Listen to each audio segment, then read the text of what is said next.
రాము ఒక నిరుపేద కుటుంబానికి చెందిన 10 ఏళ్ల బాలుడు.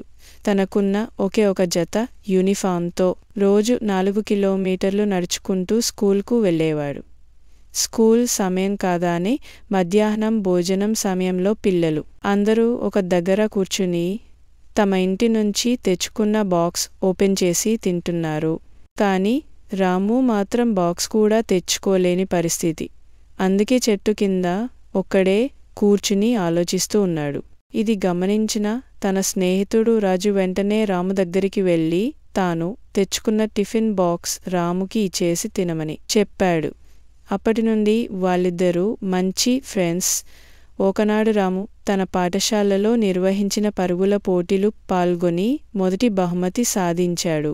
దానికి గాను స్కూల్ యాజమాన్యం ఇచ్చిన ప్రైజ్ మనీని తీసుకుని వెళ్ళి రాము ఒక మంచి టిఫిన్ బాక్స్ కొనుక్కొని తన స్నేహితుడైన రాజుకి బహుమతిగా ఇచ్చాడు. దీన్ని చూసిన తన స్నేహితులు మరియు ఉపాధ్యాయులు సంతోషంతో వాళ్ళిద్దరిని అభినందించారు.